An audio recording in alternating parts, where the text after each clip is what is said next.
Hello dear students. आप लोगों को पता होगा कि अब जो है बिहार बोर्ड की कक्षा 1 से 8 तक की जितने भी बुकें थी वो सभी अब चेंज हो चुके हैं, यानी कि अब आप लोगों की किताबें बदल चुकी है। तो इस वीडियो में जो हम लोग कक्षा 8 की नई गणित प्रश्नावली 3.1 का प्रश्न संख्या 1 से देखेंगे। तो देखिए प्रश्न संख्या 1 में क्या कह रहा है। कह रहा है यहाँ पर कुछ आकृतियां दी गई, ये सभी आकृतियां दी गई इस तरह से। ये सभी क्या है? आकृतियां हैं। तो ये आकृतियां दी गई है। आगे कह रहा है प्रत्येक का वर्गीकरण निम्नलिखित आधार पर कीजिए। इसमें समझिए क्या कह रहा है। कह रहा है प्रत्येक का वर्गीकरण, यानी कि ये जो दिया हुआ आकृति इसका क्या करना है? वर्गीकरण करना है। वर्गीकरण यानी कि छांटना है या फिर कह सकते हैं ढूंढना है इसमें से। किसके आधार पर? तो कह रहा है निम्नलिखित आधार पर, यानी कि साधारण वक्र के आधार पर, साधारण बंद वक्र के आधार पर, बहुभुज के आधार पर, उत्तल बहुभुज के आधार पर और अवतल बहुभुज के आधार पर। तो देखिए इसमें समझिए, पहला हमें समझना है साधारण वक्र। साधारण वक्र इसमें से कौन सा है, कौन सा आकृति, ये सभी आकृति जो दिया हुआ है इसमें से कौन सा आकृति साधारण वक्र है, कौन सा नहीं है, इसमें से आप लोगों को छांटना है या फिर कह सकते हैं ढूंढना है। तो देखिए हम इसमें से ढूंढते, पहले समझना होगा, इससे पहले हमें समझना होगा कि ये साधारण वक्र होता क्या है। इसके बाद हम क्या करेंगे, साधारण वक्र का आकृति ढूंढेंगे इसमें से। तो देखिए साधारण वक्र क्या होता है। तो देखिए यहाँ पे सरल, या इसे ही हम क्या कहते हैं, साधारण वक्र। तो देखिए साधारण वक्र क्या होता है, वे वक्र जो स्वयं को कहीं भी नहीं काटता हो, सरल या फिर कह सकते हैं साधारण वक्र कहलाता है। तो चलिए हम इसको अब समझते हैं। यहाँ पर देखिए, यहाँ पर सबसे पहले हमें वक्र पता है, इन सभी के बारे में हमने आपको इंट्रोडक्शन वाले वीडियो में बेसिक से समझाया हुआ है। तो देखिए हम कहीं भी क्या करते हैं, एक बिंदु इस तरह से लेते हैं और इस बिंदु से हम क्या करते हैं, पेंसिल को बिना उठाए इस तरह से कोई भी आकृति अगर बनाते हैं, कोई भी आकृति बनाते तो वो हमारा वक्र होता है। और वक्र में यहाँ पर जब ये दोनों आपस में नहीं काटे, ये जब इस तरह से यहाँ पर नहीं काटे कहीं भी, तो ये हमारा क्या होता है, साधारण वक्र होता है। साधारण वक्र का भी हमने आपको परिभाषा बताया। साधारण वक्र का परिभाषा क्या होता है, वे वक्र जो स्वयं को कहीं भी नहीं काटता वो हमारा साधारण वक्र होता है। तो यहाँ पर हम लिख देंगे इस तरह से यहाँ पर। तो देखिए पहला नंबर, यहाँ पर ये कहीं भी आपस में नहीं काट रहे, इसको एग्जाम्पल से समझाते हैं। मान लीजिए यहाँ पर देखिए कोई आकृति दिया है, मान लीजिए यहाँ पर हम क्या करते हैं, इस बिंदु पे रखे और इसको हम इस तरह से क्या किए, घुमाते चले गए और इस तरह से यहाँ पर देखिए तो ये दोनों आपस में यहाँ पे काट दिया है। जब ये काट दिया है तो ये आकृति साधारण वक्र नहीं होगा। वक्र है बट ये साधारण वक्र नहीं है। इसी तरह से देखिए मान लीजिए दूसरा आकृति ले ले।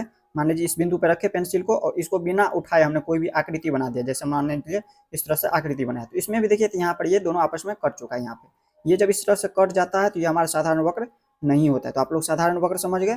तो इन सभी में ऐसा नहीं है, ये जो आकृति दिया है ये सभी में ऐसा नहीं है, ये कहीं पे कट नहीं रहा, ये साधारण वक्र होगा। तो यहाँ पर चलिए अब इसको हम यहाँ से मिटा लेते हैं पहले। तो देखिए अब हम पहला नंबर क्या हो जाएगा, साधारण वक्र का एग्जाम्पल दिया हुआ है तो हम इसमें लिख देंगे। यहाँ पे इनको थोड़ा सा ऊपर कर लेते हैं और यहाँ पर हम लिखेंगे ये नंबर में क्या दिया है, साधारण वक्र। साधारण वक्र, साधारण वक्र, पहला नंबर जो है साधारण वक्र है। इसी तरह से देखिए दूसरा नंबर साधारण वक्र है या नहीं। अब इसी तरह से दूसरा नंबर में हम क्या करेंगे, इसमें भी देखेंगे।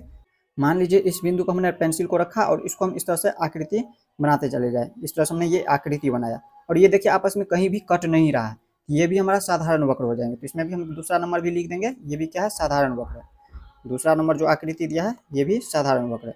अब इसी तरह से तीसरा नंबर आकृति देखेंगे। अब देखिए तीसरा नंबर जो आकृति दिया है ये साधारण वक्र होगा या नहीं। तो देखिए हमने आपको क्या बताया, पेंसिल को कहीं भी किसी बिंदु पे रखे उसको बिना उठाए आकृति बनना चाहिए। मान लीजिए इस बिंदु पे रखे पेंसिल को तो इसको हम इस तरह से आकृति बनाते हैं इसमें।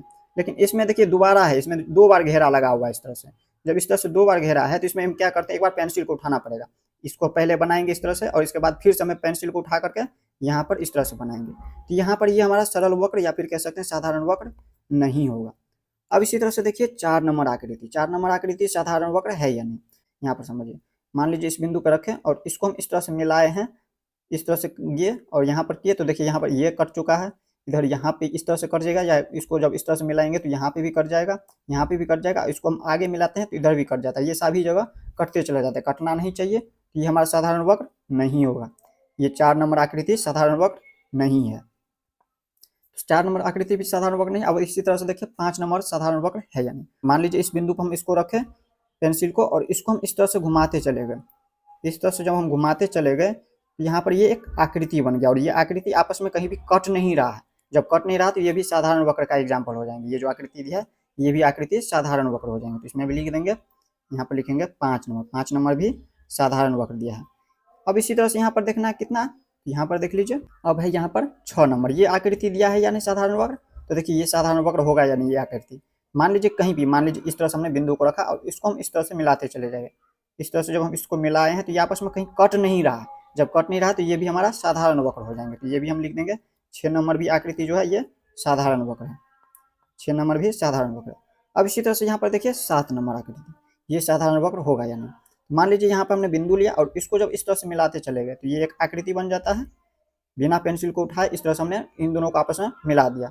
यहाँ पे ये दोनों मिल तो रहा है लेकिन कट नहीं रहा है, तो ये भी साधारण वक्र हो जाएंगे। देखते रहिए वीडियो को, आगे तक जब देखिएगा तो आप लोगों को धीरे धीरे अपने आप समझ आएगा।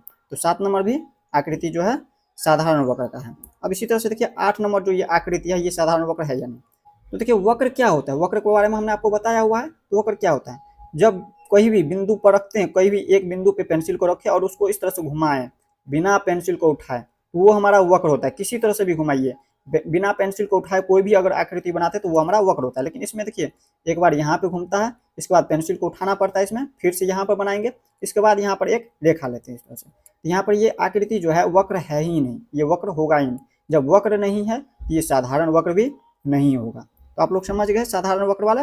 अब इसी तरह से हम देखते हैं बी नंबर। बी नंबर में यहाँ पर देखिए दिया हुआ है साधारण बंद वक्र। साधारण वक्र तो अभी आपने समझा, जो स्वयं को कहीं भी नहीं काटता हो वो हमारा क्या होता है, साधारण वक्र होता है। और साधारण बंद वक्र क्या होता है, तो वे वक्र जो स्वयं को, यहाँ पर समझिए, यहाँ पर हमने लिख दिया है, देखिए बंद वक्र क्या होता है, इसको अंग्रेजी में कहते हो क्लोज कर्व। वह वक्र जिसके शुरू और अंत के बिंदु एक दूसरे से मिल जाता हो बंद वक्र कहलाते हैं। तो हमने आपको क्या बताया, वह वक्र जिसके शुरू के बिंदु और अंत के बिंदु दोनों आपस में जब मिल जाता है तो वो हमारा बंद वक्र कहलाता है। तो यहाँ पर समझिए, यहाँ पर पहला आकृति देखिए, मान लीजिए हमने इस बिंदु पे इसको रखा और इसको जब हम इस तरह से मिलाते गए, ये हमारा शुरू का बिंदु है, और इस तरह से हम जब मिलाते गए ये जो एक आकृति बनता है, इसका देखिए लास्ट बिंदु, ये हम इस तरह से जब मिला है ये इस तरह से मिल गया। तो ये लास्ट का बिंदु जब मिला है, इसका अंत का बिंदु मिला है, दोनों इस तरह से जब मिल गया है तो ये हमारा बंद वक्र कहलाएंगे। ये कौन सा वक्र हो जाएगा, बंद वक्र होगा। तो यहाँ पर हम लिख देंगे पहला नंबर, यहाँ पर पहला नंबर बंद वक्र होगा। इसको लिख लेते हैं यहाँ पर बी नंबर में। बी नंबर में क्या दिया है, साधारण बंद वक्र, साधारण, या फिर डायरेक्ट लिख सकते हैं बंद वक्र, साधारण बंद वक्र। अब साधारण बंद वक्र पहला जो आकृति है वो है, लिख देंगे हम साधारण बंद वक्र पहला होगा। इसी तरह से देखिए अब दूसरा नंबर जो है साधारण बंद वक्र होगा या नहीं। तो कहीं भी एक बिंदु लीजिए, जैसे मान लीजिए हमने इस बिंदु पे पेंसिल को रखा और इसको जब इस तरह से मिलाते गए, ये शुरू का बिंदु था जहाँ पे हमने पेंसिल को रखा, और इसको जब इस तरह से मिलाते गए तो ये जो आकृति बना, तो इसका देखिए लास्ट बिंदु इस तरह से दोनों मिल गया है। यहाँ पे आकर के जैसे समझिए, यहाँ पर मान लीजिए इस बिंदु पे हमने पेंसिल को रखा और इसको जब हम इस तरह से करते गए, इस तरह से हम आकृति बनाए हैं, तो इसमें देखिए ये लास्ट का बिंदु इस तरह से मिल गया। यहाँ पे आकर के लास्ट का बिंदु भी यानी कि अंत का बिंदु भी मिल गया दोनों आपस में। ये चारों साइड से यहाँ पर देखें तो ये बंद हो चुका है। जब इस तरह से बंद हो जाए तो ये हमारा बंद वक्र कहलाते हैं। तो यहाँ पर आप लोगों को लिख देना है दूसरा नंबर भी क्या है, बंद वक्र है। यहाँ पर लिख दीजिए, इसमें दूसरा नंबर भी आकृति जो दिया है वो हमारा बंद वक्र है। अब इसी तरह से देखिए तीसरा नंबर आकृति, ये बंद वक्र होगा या नहीं। पहले तो यहाँ पे इसको हम मिटा लेते हैं यहाँ से।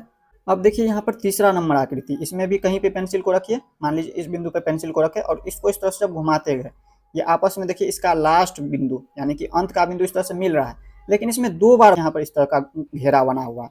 इस तरह से इसको जब पेंसिल को उठाएंगे तब जाकर के दोबारा बनेगा। दोबारा इसे हम एक बार में पेंसिल को उठाए बिना नहीं बना सकते हैं। जब इस तरह का नहीं बने तो हम यहाँ पर कह सकते हैं ये जो है साधारण वक्र नहीं है। जब साधारण वक्र नहीं है तो ये साधारण बंद वक्र भी नहीं होगा। तो यहाँ पर आप लोगों को याद रखना।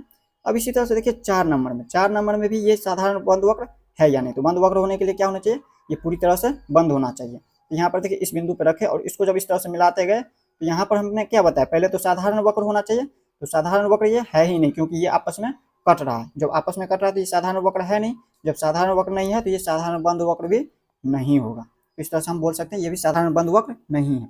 अब देखिए 5 नंबर आकृति में, 5 नंबर में इस तरह से हम इस बिंदु पे रखें और इसको जब हम इस तरह से मिलाते गए, ये हमारा शुरू का बिंदु था जहाँ पे हम पेंसिल को रखते हैं, और इसको जब हम लास्ट में मिला देते हैं इस तरह से, ये जो बिंदु आपस में जब इस तरह से लास्ट में मिलता है तो वो हमारा अंत का बिंदु होता है। जब दोनों बिंदु को इस तरह से आपस में मिला दे, शुरू का बिंदु और अंत का बिंदु, तो इस तरह से ये बंद हो चुका है आकृति। जब ये इस तरह से बंद हो गया है तो ये हमारा बंद वक्र कहलाएंगे। ये जो आकृति है ये बंद वक्र कहलाएंगे। तो इसमें हम लिख देंगे साधारण वक्र बंद वक्र में 5 नंबर भी ये जो है वो भी साधारण बंद वक्र का आकृति दिया हुआ है। अब देखिए 6 नंबर आकृति में, अब देखते हैं इसी तरह से 6 नंबर आकृति। इसमें भी देखिए कहीं भी रख दीजिए पेंसिल को, मान लीजिए इस बिंदु पर पेंसिल को रखें और ये जो है बिंदु शुरू का बिंदु था जहाँ पर पेंसिल को रखें, और इसको जब इस तरह से मिलाते चले गए तो ये जो आकृति है लास्ट में देखिए यहाँ पर बंद हो जाता है, इसका बिंदु देखे इस तरह से मिल जाता है, शुरू का बिंदु और लास्ट का बिंदु इस तरह से मिल गया है, तो ये हमारा बंद आकृति हो गया। तो ये 6 नंबर भी क्या है, बंद आकृति है। यहाँ पर 6 नंबर भी लिख देंगे। आप लोगों को समझ आ रहा होगा धीरे धीरे, अगर एक बार में नहीं समझ आता है तो वीडियो को दोबारा देखिएगा, तब जाकर आप लोगों को समझ आएगा। इसके बाद देखिए यहाँ पर 6 नंबर के बाद 7 नंबर, 7 नंबर में देखिए यहाँ पर मान लीजिए इस बिंदु पर हम रखते हैं पेंसिल को और इसको बिना उठाए इस तरह से हम क्या किए, लास्ट में देखिए यहाँ पर ये जो आकृति बन रहा है इस तरह से हम घुमाते चले गए और यहाँ पर देखिए लास्ट का बिंदु इस तरह से आपस में मिल गया। ये जब दोनों आपस में मिल गया लास्ट का बिंदु, ये भी क्या हो जाएंगे, हमारा बंद आकृति हो जाएंगे। तो ये भी हमारा बंद आकृति का उदाहरण दिया हुआ। यहाँ पर लिख देंगे 7 नंबर भी, ये जो 7 नंबर दिया है ये भी हमारा बंद आकृति है। अब इसके बाद देखिए 8 नंबर बंद आकृति है या नहीं। तो 8 नंबर में देखिए तो ये हमारा सबसे पहला ये वक्र है ही नहीं। जब वक्र नहीं है तो ये कोई भी आकृति नहीं होगा। ये जो वक्र नहीं है न ये हमारा साधारण वक्र होगा, न ही ये हमारा साधारण बंद वक्र होगा, और न ही हमारा बहुभुज होगा, न ही हमारा उत्तल बहुभुज होगा, और न ही ये अवतल बहुभुज। अब देखिए इसी तरह से यहाँ पर दिया हुआ है साधारण बंद वक्र के बाद बहुभुज। यहाँ पर समझिए अब बहुभुज क्या होता है। सबसे पहले हमें बहुभुज के बारे में समझना होगा, इसके बाद हम आकृति इसमें से पहचानेंगे। तो देखिए सबसे पहले हम समझते हैं बहुभुज होता क्या है। देखिए बहुभुज क्या होता है, देखिए बहुभुज, इसको अंग्रेजी में कहते हो पॉलीगन। बहुभुज केवल रेखाखंडों से बना सरल एवं बंद वक्र बहुभुज कहलाते हैं। क्या है, पहला देखिए इसमें गुण, पहला गुण ये रेखाखंड से बना होना चाहिए। दूसरा गुण क्या होना चाहिए, सरल वक्र होना चाहिए। सरल वक्र मतलब जो स्वयं को कहीं भी नहीं काटता हो। और तीसरा क्या होना चाहिए, बंद वक्र होना चाहिए। बंद यानी कि चारों तरफ से ये बंद होना चाहिए, या फिर तीनों तरफ से कह सकते हैं बंद होना चाहिए। यहाँ पर इस तरह से हम चलिए इसको समझते हैं, यहाँ पर आप लोगों को समझ आएगा आकृति में। तो देखिए पहला क्या होना चाहिए, रेखाखंड से बना होना चाहिए। बहुभुज होने के लिए पहला रेखाखंड से होना चाहिए। रेखाखंड होता क्या है, देखिए ये जो सीधी लाइन है, ये जो सीधी लाइन है इस तरह से, जब ये सीधी लाइन इस तरह से खींचते हैं तो ये हमारा रेखाखंड होता है। तो यहाँ पर रेखाखंड से देखिए इसमें पहला देखे आकृति, तो इसमें ये रेखाखंड से बना हुआ है, इस तरह से ये हमारा रेखाखंड हो गया, पहला रेखाखंड। इसी तरह से ये देखे तो दूसरा रेखाखंड, इसी तरह से हम आगे करें तो ये तीसरा रेखाखंड, इसी तरह से ये चौथा रेखाखंड, और ये हो गया 5वीं रेखाखंड। ये रेखाखंड से बना हुआ है, तो पहला गुण इसमें शामिल है, रेखाखंड है।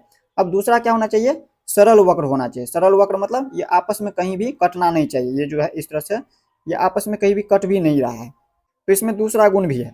और तीसरा गुण क्या होना चाहिए, ये जो है बंद वक्र होना चाहिए। बंद वक्र भी देखिए ये है। बंद वक्र क्या होता है, जब ये शुरू का बिंदु और अंत का बिंदु इस तरह से आपस में मिल जाता है तो ये हमारा बंद वक्र होता है, मतलब कहीं से भी खुला ना हो। तो देखिए इसमें तीनों गुण उपलब्ध है। तो यहाँ पर देखिए इसमें हम कह सकते हैं ये जो पहला आकृति दिया है, ये जो पहला आकृति दिया है ये हमारा क्या होगा, बहुभुज होगा। अब इसी तरह से हम लिख देते हैं इसको, यहाँ पर लिख दीजिए। इसमें हम लिख देंगे सी नंबर। सी नंबर में क्या लिखेंगे, सी नंबर में दिया है बहुभुज, बहुभुज, इस तरह से हमने लिख दिया बहुभुज। अब देखिए बहुभुज में पहला आकृति जो है वो बहुभुज है। अब इसी तरह से देखिए दूसरा आकृति बहुभुज है या नहीं। अब दूसरा आकृति में भी देखना इसी तरह से, पहला गुण क्या होना चाहिए, रेखाखंड से बना होना चाहिए। तो यहाँ पर देखिए ये रेखाखंड से बना है। रेखाखंड क्या होता है, अभी हमने आपको समझा, ये सीधी रेखा रेखाखंड होता है। इसमें भी देखिए यहाँ पर सीधी रेखा दिया हुआ है। यहाँ पर देखिए ये जो दिया है रेखा ये सीधी रेखा है। इसी तरह से देखिए ये भी सीधी रेखा है, इधर भी देखिए तो ये हमारा सीधी रेखा और इधर भी ये सीधी रेखा है। दूसरा गुण इसमें क्या होना चाहिए, ये हमारा सरल होना चाहिए। सरल होना मतलब ये कहीं भी आपस में कटना नहीं चाहिए। तो ये देखिए आपस में कहीं भी कट नहीं रहा, ये आपस में बिंदुएं मिल रही है लेकिन ये कट नहीं रहा है, कट नहीं रहा है। जैसे इसमें देखिए ये कट रहा है, इसमें देखिए तो ये कट रहा है, तो ये हमारा नहीं होगा सरल वक्र, लेकिन ये सरल वक्र भी है। और तीसरा गुण इसमें क्या होना चाहिए, पूरी तरह से बंद होना चाहिए, यानी कि शुरू का बिंदु और अंत का बिंदु, लास्ट का बिंदु इस तरह से मिलना चाहिए, तब जाकर के हमारा बंद वक्र होता है। तो यहाँ पर इसमें तीनों गुण उपलब्ध है। यहाँ पर जो है ये भी क्या हो जाएंगे, आकृति बहुभुज हो जाएंगे। यहाँ पर दूसरा आकृति भी बहुभुज है। अब इसी तरह से यहाँ पर देखिए तीसरा चौथा पांचवा सभी को देखते चले जाते हैं। अब देखिए तीसरा क्या यह बहुभुज होगा, तो इसमें देखिए ये हम पहले ही कह सकते हैं ये जो है बहुभुज नहीं होगा। क्यों नहीं होगा, क्योंकि ये रेखाखंड से बना ही नहीं, ये सीधी रेखा है ही नहीं। यहाँ पर इसमें देखें तो ये इस तरह से मुड़ रहा है, इस तरह से आप लोग समझ गए, तीसरा नंबर जो है ये नहीं होगा। अब देखिए इसी तरह से 4 नंबर आकृति, ये हमारा बहुभुज है या नहीं। तो बहुभुज होने के लिए पहला क्या होना चाहिए गुण, रेखाखंड से बना होना चाहिए। इसमें देखिए रेखाखंड से बना है, ये रेखाखंड, ये हो गया दूसरी रेखाखंड इस तरह से, ये तीसरी रेखाखंड, ये हो गया चौथी रेखाखंड, ये हो गया 5वीं रेखाखंड, इस तरह से ये रेखाखंड से बना है। दूसरा गुण क्या होना चाहिए, सरल होना चाहिए। सरल यानी कि कहीं भी आपस में कटना नहीं चाहिए। तो यहाँ पर देखिए इस तरह से ये कट गया है, इसमें देखें तो यहाँ पे भी कट रहा है, यहाँ पे भी कट रहा है, इधर देखें तो यहाँ पे भी कट रहा है और यहाँ पे भी कट रहा है। तो इस तरह से ये कट रहा है सभी जगह, तो कट रहा है तो ये सरल वक्र है नहीं। जब एक भी गुण अगर न मिले तो हमारा बहुभुज होगा ही नहीं। तो ये जो है 4 नंबर नहीं होगा बहुभुज। अब इसी तरह से देखिए 5 नंबर बहुभुज होगा यानी 5 नंबर में देखें तो पहली बात क्या होना चाहिए, बहुभुज होने के लिए रेखाखंड से बना होना चाहिए। तो ये रेखाखंड है नहीं, रेखाखंड क्या होता है, हमेशा सीधी लाइन होता है। इस तरह से ये हमारा सीधी लाइन रेखाखंड होता है, तो ये लाइन से बना नहीं है, तो हम क्या कह सकते हैं, 5 नंबर भी जो है बहुभुज नहीं होगा। अब इसमें देखिए 6 नंबर में देखें तो यहाँ से लेकर यहाँ तक सीधी रेखा है, यहाँ से लेकर यहाँ पे सीधा है, इधर भी देखें तो यहाँ से लेकर यहाँ तक सीधा है, लेकिन यहाँ पे इसमें इनसे आगे देखें तो इस तरह से मुड़ गया है, यहाँ पर इधर भी देखें तो ये इस तरह से मुड़ गया है, यहाँ पे ये सीधी लाइन नहीं है, तो हम कह सकते हैं ये भी जो है बहुभुज नहीं होगा। अब इसी तरह से देखिए 7 नंबर में देखें तो यहाँ पर इसमें भी देखिए 2 लाइन सीधी है, इस तरह से ये लाइन सीधी है और इधर भी ये लाइन सीधी है, लेकिन इस तरह से यहाँ देखें तो ये मुड़ चुका है, यहाँ पे ये मुड़ जाता है इस तरह से, ये सीधी लाइन नहीं है, ये भी जो है हमारा साधारण वक्र बहुभुज नहीं होगा। और यहाँ पर ये जो 8 नंबर है, ये जो है बहुभुज कभी भी होगा नहीं, क्योंकि यहाँ पर हमें पता है ना ये साधारण वक्र है, ना ही वक्र है, ना ही साधारण बंद वक्र है, ये बहुभुज भी नहीं होगा। अब देखिए इसी तरह से यहाँ पे डी नंबर, अब देखिए डी नंबर में क्या दिया, डी नंबर में दिया यहाँ पर उत्तल बहुभुज, डी नंबर में क्या दिया, उत्तल बहुभुज। अब उत्तल बहुभुज क्या होता है, तो चलिए पहले हम इसको यहाँ से मिटा लेते हैं, इसको यहाँ से, तो यहाँ पर आप समझिए हमें उत्तल बहुभुज क्या होता है। उत्तल बहुभुज को समझना है तो देखिए हम उत्तल बहुभुज को समझते हैं। यहाँ पर देखिए उत्तल बहुभुज क्या होता है, यहाँ पर समझिए, उत्तल बहुभुज के सभी कोण जो है 180 डिग्री से कम होता है। उत्तल बहुभुज में क्या होता है, सभी कोण, जितने भी कोण है वो 180 डिग्री से हमेशा क्या होता है, कम होता है, यानी कि छोटा होता है। और दूसरा गुण क्या होता है उत्तल बहुभुज में, उत्तल बहुभुज में इसके विकर्ण जो है बहुभुज के अभ्यंतर में यानी कि अंदर में स्थित होता है, बनता है।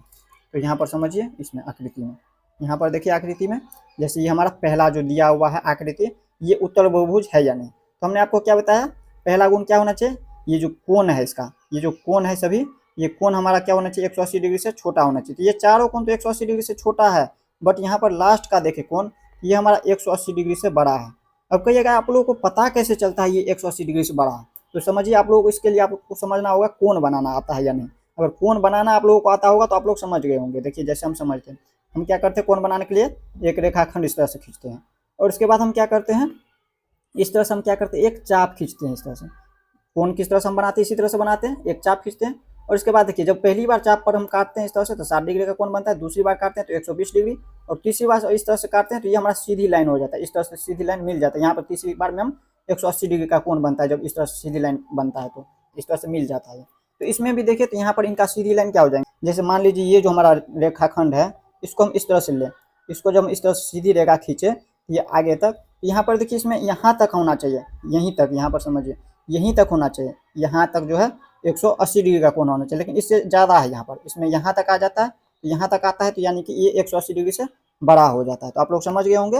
अब इसी तरह से अगर ऐसे नहीं समझ आए तो फिर से समझिए। अब मान लीजिए हमारा ये भुजा दिया है, तो ये इस तरह से भुजा क्या होगा, सीधी इस तरह से हम खींच देंगे इस भुजा को। इस तरह से जब हम सीधी भुजा खींचेंगे तो यहाँ पर देखिए सीधी हमेशा क्या होता है, लाइन हमेशा 180 डिग्री का होता है। तो इस तरह से इसमें देखिए तो यहाँ से लेके यहाँ तक ये जो दिया हुआ है ये 180 डिग्री का कोण है, लेकिन इसमें क्या हो रहा है, इससे आगे तक मिल रहा है, यहाँ तक मिल रहा है, यहाँ तक कोण बन रहा है, तो यहाँ पर ये 180 डिग्री से बड़ा हो जा रहा है इसमें। तो आप लोग समझ गए होंगे 180 डिग्री का कोण कैसे बनाते हैं। तो चलिए अब इसको हम यहाँ से मिटा लेते हैं। तो इसमें हमने क्या बताया आप लोगों को, उत्तल होने के लिए क्या होना चाहिए, 180 डिग्री से कोण छोटा होना चाहिए। तो ये हमारा कोण जो बन रहा है ये 180 डिग्री से कोण बड़ा बन जा रहा है, तो ये हमारा कभी भी जो है उत्तल बहुभुज होगा ही नहीं। ये जो है पहला आकृति है उत्तल बहुभुज नहीं है। इसी तरह से आप देखिए दूसरा आकृति में देखें तो यहाँ पर ये जो आकृति है इसमें देखिए सभी कोण देखना है। इसमें देखिए पहला कोण देखे तो ये हमारा 180 डिग्री से छोटा है, दूसरा कोण देखे तो ये 180 डिग्री से छोटा है, तीसरा कोण 180 डिग्री से छोटा है, और चौथा कोण भी देखे तो 180 डिग्री से छोटा है। अब कहिएगा इसमें भी आप लोगों को कैसे पता चला कि ये 180 डिग्री से छोटा है, तो इसमें भी समझिए। अब यहाँ पर समझिए, अब यहाँ पे अगर ये इस तरह से इस भुजा को हम आगे तक इस तरह से खींचते चले जाए, इस तरह से हमने एक सीधी रेखा लिया, इस तरह से ये हमारा क्या होता है, भुजा है, और इस भुजा में हमने क्या बताया, यहाँ तक जो है ये 180 डिग्री से छोटा है। तो देखिए 180 डिग्री के लिए क्या होना चाहिए, यहाँ तक होना चाहिए, इस तरह से रेखा पर क्या होता है, इस तरह से सीधी रेखा होता है 180 डिग्री का, यानी कि यहाँ से लेकर यहाँ तक मिल जाता, तब जाकर के ये 180 डिग्री का होता कोण। लेकिन यहाँ तक नहीं मिला, ये तो इसमें आधा ही मिला है, यहीं तक मिला है, तो यहीं तक मिला है, यानी कि ये 180 डिग्री से छोटा कोण है। तो आप लोग समझ गए होंगे 180 डिग्री से ये क्यों छोटा है। तो यहाँ पर सभी कोण है, इसमें क्या 180 डिग्री से ये छोटा है कोण। और दूसरी बात क्या होना चाहिए उत्तल होने के लिए, इसका विकर्ण जो है अभ्यंतर में बनता है। यहाँ पर विकर्ण देखिए तो अभ्यंतर में, यानी कि इसके अंदर में बना है, ये इसके अंदर में अभ्यंतर में बना है इसका दोनों विकर्ण। तो ये हमारा क्या होगा, ये जो दूसरा आकृति है ये हमारा उत्तल बहुभुज हो जाएंगे। तो आप लोग समझ गए उत्तल बहुभुज। तो इसको हम लिख देंगे। अब तो यहाँ पर लिख देते हैं डी नंबर में उत्तल बहुभुज।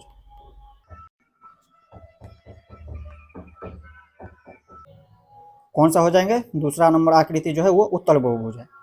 अब देखिए इसके बाद लास्ट है ई नंबर। अब देखिए ई नंबर में है अवतल बहुभुज। अब अवतल बहुभुज क्या होता है इसको भी हमें समझना होगा। तो देखिए अवतल बहुभुज क्या होता है यहाँ पर समझिए। अब देखिए अवतल बहुभुज में क्या होता है। अवतल बहुभुज का गुण आप लोगों को याद रखना है। अवतल बहुभुज में कम से कम एक कोण जो है 180 डिग्री से अधिक होता है। और दूसरा गुण क्या होता है इसमें, अवतल बहुभुज में इसके विकर्ण जो है बहुभुज के बहिर्भाग में भी स्थित होती है। इसका विकर्ण जो है बहिर्भाग में भी स्थित होता है। अभियांतर में तो होगा ही, और इसके साथ साथ बहिर्भाग में भी इसका स्थित होता है। तो यहाँ पर समझिए, जैसे पहला नंबर आकृति देखें, इसमें कम से कम 180 डिग्री कोण बनना चाहिए। इसमें देखिए तो यहाँ पर पहला नंबर आकृति है, इसमें 180 डिग्री का कोण बन रहा है अवतल होने के लिए। और दूसरा गुण क्या होता है अवतल में, कि इसका विकर्ण जो है, विकर्ण, ये जो विकर्ण है, विकर्ण क्या होता है इसके बारे में हम आपको इंट्रोडक्शन वाली वीडियो में बताया हुआ है। तो ये हमारा विकर्ण होता है। तो ये विकर्ण देखिए यहाँ से यहाँ तक जो मिला है ये हमारा बहिर्भाग में बना है। इसका अंदर में भी बन सकता है, इसके अंदर में भी ये जो विकर्ण है ये इस तरह से बन रहा है, लेकिन बहिर्भाग में भी एक विकर्ण बहिर्भाग में भी यहाँ इस तरह से बन रहा है। तो ये हमारा अवतल बहुभुज हो जाएंगे। तो पहला जो आकृति है ये अवतल बहुभुज हो जाएंगे। दूसरा आकृति में देखिए तो कहीं भी जो है ये 180 डिग्री से कोण बड़ा नहीं है, सभी क्या 180 डिग्री से कोण छोटा है। और दूसरा इसका विकर्ण भी जो है बहिर्भाग में नहीं बन रहा है, ये नहीं होगा। इसी तरह से तीसरा तो यहाँ पर ये होगा ही नहीं, ये सभी अब कोई भी है ही नहीं, क्योंकि ये हमारा क्या है, रेखाखंड से बना ही नहीं है। पहली बात, बहुभुज होने के लिए रेखाखंड होना चाहिए, तो रेखाखंड है ही नहीं, ये सभी होगा इनडायरेक्ट। इसमें सिर्फ दूसरा नंबर, ये जो दूसरा नंबर आकृति दिया है, ये सॉरी पहला नंबर, ये जो पहला नंबर आकृति दिया है इसमें देखें तो 180 डिग्री से कोण बड़ा हो रहा है। एक कोण कम से कम 180 डिग्री से बड़ा होना चाहिए, तो इसमें एक कोण 180 डिग्री से बड़ा है। बाकी का ये कोण देखें तो 180 डिग्री से छोटा है। और इसका विकर्ण भी बन रहा है बाहर में, बहिर्भाग में। तो हम क्या कह सकते हैं ई नंबर में, यहाँ पर लिख देंगे हम ई नंबर। ई नंबर में दिया है अवतल बहुभुज, अवतल बहुभुज। अवतल बहुभुज कौन सा हो जाएगा, पहला आकृति, पहला जो आकृति है वो अवतल बहुभुज है। तो इस तरह से आप लोग प्रश्न संख्या 1 को समझ गए होंगे। अब देख लेते इसी तरह से प्रश्न संख्या, अब देखिए प्रश्न संख्या 2 में क्या कह रहा है, समझिए। प्रश्न संख्या 2 को कह रहा है समबहुभुज क्या है। प्रश्न संख्या 2 क्या कह रहा है, समबहुभुज क्या है। तो देखिए हमने लिख दिया यहाँ पे हॉल में, समबहुभुज क्या है, ऐसे बहुभुज जिनकी सभी भुजाएं एवं सभी कोण समान हो, या फिर कह सकते हैं बराबर हो, वो हमारा समबहुभुज कहलाते हैं। इसको हम उदाहरण से समझते हैं। मान लीजिए हमने एक आकृति लिया चतुर्भुज, चतुर्भुज में क्या होगा, चारों भुजाएं समान होना चाहिए समबहुभुज होने के लिए।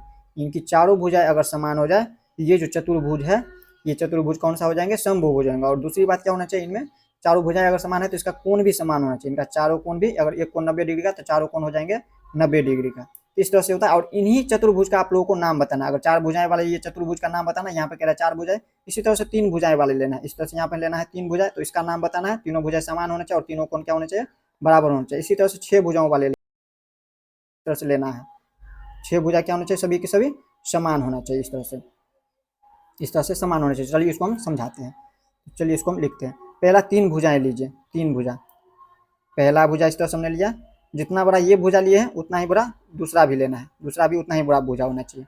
अगर एक 3 सेंटीमीटर का है तो दूसरा भी 3 सेंटीमीटर, अगर एक 5 सेंटीमीटर का लेते हैं तो दूसरा भी 5 सेंटीमीटर का। सभी भुजाएं क्या होना चाहिए, समान होना चाहिए। और दूसरी भुजा के बाद तीसरी भुजा, ये भी भुजा समान होना चाहिए, उतना ही बड़ा होना चाहिए। ये हमारा बन जाता है त्रिभुज। इसका कुछ नाम दे सकते हैं इस तरह से, ए बी सी। ये ए बी सी क्या है, एक त्रिभुज है। और त्रिभुज में तीनों भुजाएं क्या है, समान है। और इसका कोण भी क्या होना चाहिए, समबहुभुज में समान होता है, इसका कोण भी समान होना चाहिए। मान लीजिए एक अगर 60 डिग्री का कोण है तो सभी के सभी कितना हो जाएंगे, 60 डिग्री का कोण हो जाएंगे, सभी कोण हो जाएंगे 60 डिग्री का। तो ऐसे त्रिभुज को हम क्या कहते हैं, तो ये हमारा जो है समबाहु त्रिभुज है। ये जो त्रिभुज है ये हमारा, जब तीनों की भुजाएं समान और कोण समान हो तो उसे हम कहते हैं समबाहु त्रिभुज, समबाहु त्रिभुज। यही नाम पूछ रहा था तो हमने इस तरह से नाम बता दिया, समबाहु त्रिभुज। ये हो गया समबाहु त्रिभुज। इस तरह से आप लोग समझ गए। अब इसी तरह से यहाँ पर देखिए चार भुजाएं लेना है, चारों भुजाएं आपस में समान होना चाहिए। अगर मान लीजिए एक अगर 4 सेंटीमीटर का, तो सभी का सभी क्या होना चाहिए, 4 सेंटीमीटर, ये भी होना चाहिए उतना ही बड़ा। इसी तरह से यहाँ पे तीसरी भुजा भी उतना ही बड़ा होना चाहिए। और इसी तरह से ये चौथा भुजा उतना ही बड़ा होना चाहिए। ये चारों भुजाएं के आपस में समान है इस तरह से। और इसका कोण भी क्या होना चाहिए, समान होना चाहिए। इस तरह से कोण भी समान होना चाहिए। अगर मान लीजिए कोण है 90 डिग्री का तो चारों कोण क्या हो जाएंगे, 90 डिग्री का। तो ये जो चतुर्भुज लिए हैं इसका कुछ नाम दे देते हैं यहाँ पर, सी डी। ये जो चतुर्भुज है तो जिसमें चारों भुजाएं समान हो और चारों कोण समान हो, उस चतुर्भुज को हम क्या कहते हैं, उसको हम कहते हैं वर्ग। उसको क्या कहते हैं, वर्ग कहते हैं। तो ये हमारा वर्ग हो गया। यही नाम पूछ रहा था, कह रहा था समबहुभुज का नाम बताने के लिए, तो नाम हमने बता दिया। दूसरा जो चार भुजाएं वाले बहुभुज का क्या नाम होगा, तो वर्ग होगा। अब इसी तरह से यहाँ पे लेना षडभुज। षटभुज यानी कि 6 भुजाएं होना चाहिए, और 6 भुजाएं क्या होना चाहिए, समान होना चाहिए। समबहुभुज में 6 सभी भुजाएं क्या होती है, समान होती है। पहला भुजा हो गया, इसी तरह से मान लेते हैं ये हमारा दूसरा भुजा, इसी तरह से ये उतना ही बड़ा दूसरा भुजा भी है, उतना ही बड़ा तीसरा भुजा भी लेना है। इसी तरह से यहाँ पे चौथा भुजा भी उतना ही बड़ा लेना है, पांचवा भुजा भी इसी तरह से लेना है। यहाँ पर इस तरह से हमने ले लिया पांचवा भुजा, और ये हो गया छठा भुजा। सभी भुजा क्या आपस में समान है, और इसका कोण भी क्या होगा, सभी कोण जो है इस तरह से समान होगा। सभी कोण क्या होगा, इस तरह से समान होगा। तो इस बहुभुज को हम क्या कहेंगे, इसे हम कहते हैं जब सभी भुजाएं समान हो और सभी कोण समान हो और 6 भुजाएं उसमें, तो हम कहते हैं समषटभुज। समषटभुज, षटभुज, ये हो गया इसका नाम। तो आप लोग इस तरह से प्रश्न संख्या 2 को भी समझ गए होंगे। तो इस प्रश्नावली में जो है 3.1 में जो है प्रश्न संख्या 2 तक था, तो 2 तक हमने इसको हल कर दिया। नेक्स्ट वीडियो में जो हम लोग प्रश्नावली 3.2 को देखेंगे। तो मिलते हैं नेक्स्ट वीडियो में।